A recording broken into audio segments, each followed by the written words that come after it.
Hello, everybody. Average Gamer here. Welcome to another episode of, well, I wouldn't say really another episode. Kind of sounds like it's an ongoing thing, but it's the roadmap news episode thing.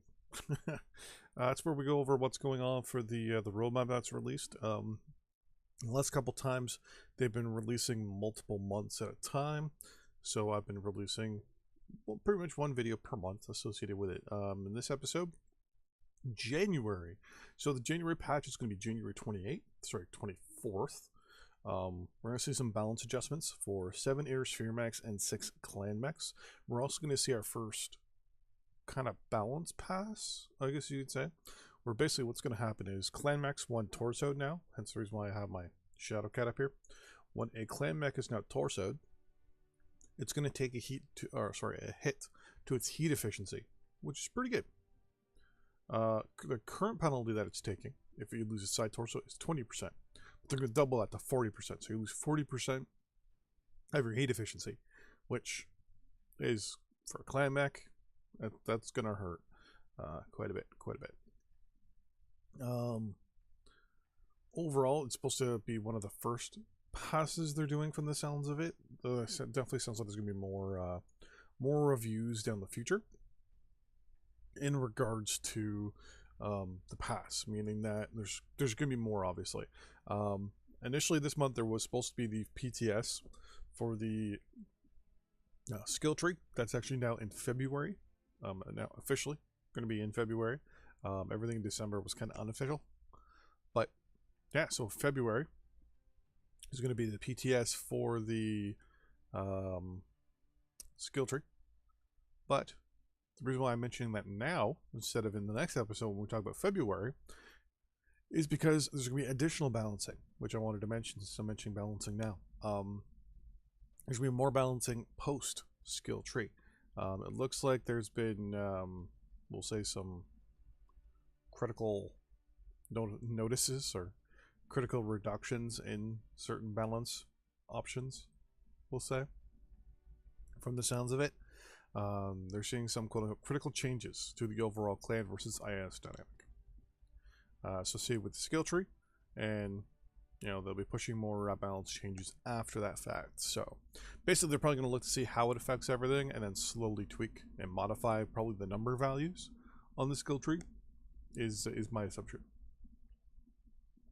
They also say they're going to be constantly evaluating said balance over the next year. So we'll see. There's going to be some art fixes in January as well. There's going to be some improvements and fixes to the Scorch hero pattern on the Marauder 2C, which is pretty good.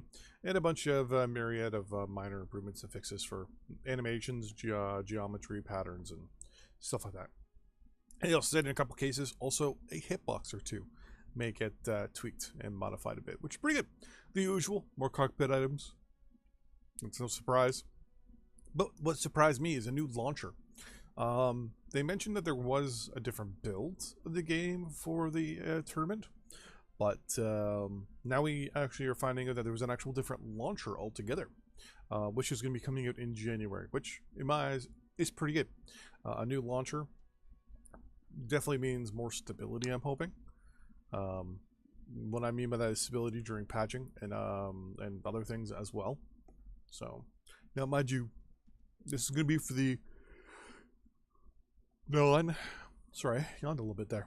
The non-Steam version of the game, just the pre-launch screen that you get, which is pretty good in my eyes. I'm excited for that to see how that kind of works and kind of makes things a little better.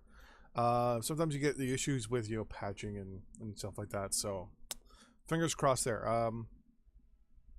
I just noticed sometimes that it takes a little longer to patch. It hasn't been the most quick and responsive thing. Hopefully, performance could be upgraded and you get better stability for it. Fingers crossed. Fingers crossed. They're going to give more information on that later in the week, obviously. And last but not least, there going to be new music for the home and faction play screens, which is pretty good. Really, other than that, they're not giving us too much information about what's coming up for, obviously, the 24th for the patch. There's going to be, obviously, later in the month or in the next week or so, a light mech that we were all told about. and that's going to be released. Well, not released, but put on for sale. It's going to be the last mech apparently now. It's going to be using the single mech package, selling package. What exactly and how they're going to be doing it, who knows? Maybe they're going to be doing the usual 4-packs. Maybe they're going to once every couple months a big 4-pack mech or 6-pack mech. We don't know. We'll have to see. Fingers crossed though that whatever they pick is definitely going to be a good thing. Never know. They could make a decision that what they think sounds like a good idea, but then when implemented, you look at it and go, what the fuck? I don't fucking think so. You never know, right? Overall, though, so that is for January. Oh, and I almost forgot. The Bushwhacker comes out on the 24th as well. I'm excited for that. But yeah, that's pretty much what's going on for January. February, obviously, is going to be a bit of a bigger month in my eyes. So I will see you guys tomorrow when we go over the roadmap for February. See you guys then. Bye-bye.